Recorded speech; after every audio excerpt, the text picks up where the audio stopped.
சற்று முன் வெளியான முக்கிய அறிவிப்பின்படி எதிர்பார்க்கவே இல்லையே, திடீரென பலரின் கணக்கிற்கு அரசு அனுப்பிய ரூ.3000 ஏன் தெரியுமா? செய்தியை முழுமையாக கேட்கறதுக்கு முன்னாடி நம்ம சேனலை சப்ஸ்கிரைப் பண்ணலாம். சப்ஸ்கிரைப் பண்ணிக்கோங்க, மறக்காம பெல் பட்டனை கிளிக் பண்ணிக்கோங்க. அப்போ தான் நம்மளுடைய அப்டேட்டட் நியூஸ் உங்களுக்கு உடனுக்குடன் வந்து சேரும். ஏப்ரல் மாதத்தில் புதிதாக வேலைக்கு சேர்ந்த பணியாளர்களுக்கு, அதாவது முதல் முறை வேலை பார்க்கும் பணியாளர்களுக்கு ரூ.3000 EPFO கணக்கில் செலுத்தப்பட்டு உள்ளது.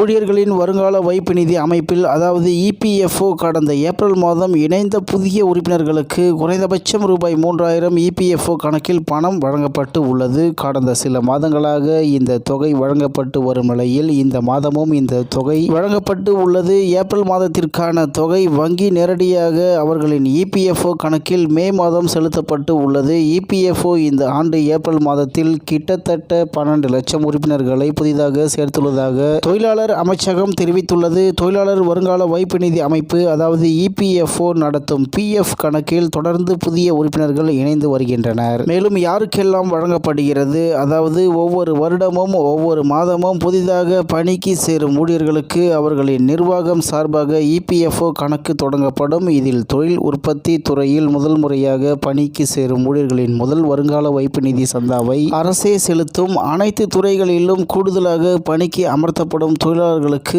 வைப்பு நிதி சந்தாவில் 3000 அரசு செலுத்தும். EPFOவில் பதிவு செய்து முதல் முறையாக பணிபுரியும் ஊழியர்களுக்கு ஒரு மாத சம்பளத்தை 3 தவணைகளில் மத்திய அரசே அவர்களின் EPFO கணக்கில் செலுத்தும். 15000 வரை அதிகபட்சம் மத்திய அரசு செலுத்தும். இதற்கான தகுதி வரம்பு மாதத்திற்கு 1 லட்சம் சம்பளமாக இருக்கும் என்று அறிவிக்கப்பட்டது.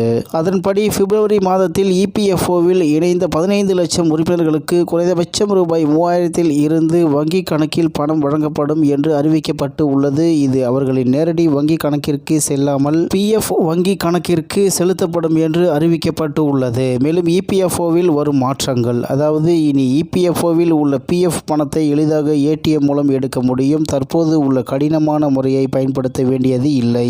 இதற்கு பதிலாக எளிதாக ATM மூலம் பணம் எடுக்க முடியும். மேலும் PAN 2.0 அறிமுகப்படுத்தப்பட்ட சில நாட்களில் மத்திய அரசு இப்போது EPFO 3.0 திட்டத்தை அறிமுகப்படுத்த தயாராகி வருவதாக கூறப்படுகிறது. மேலும் தற்போது PF பணம் எடுப்பது மிகவும் கடினமான ஒரு விஷயம். இது மாற்றப்பட உள்ளது. அதன்படி சந்தாதாரர்கள் நேரடியாக ATMகள் மூலம் PF தொகையை பெறும் வகையில் திட்டத்தை மாற்ற உள்ளதாக கூறப்படுகிறது.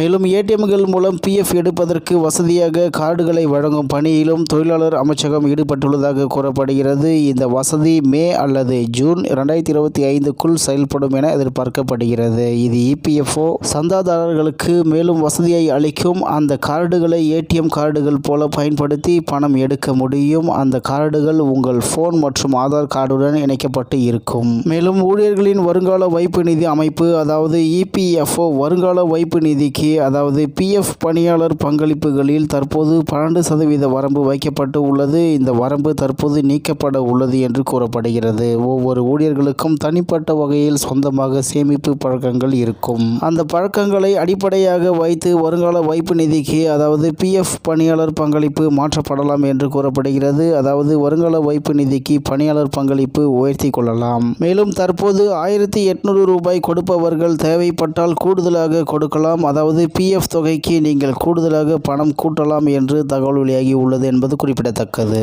இத்துடன் இன்றைய முக்கிய செய்தி நிறைவு பெறுகிறது. மேலும் இது போன்ற செய்திகளை உடனுக்குடன் தெரிந்து கொள்ள RK News தமிழ்நாடு சேனல் உடனிருங்கள். நன்றி, வணக்கம்.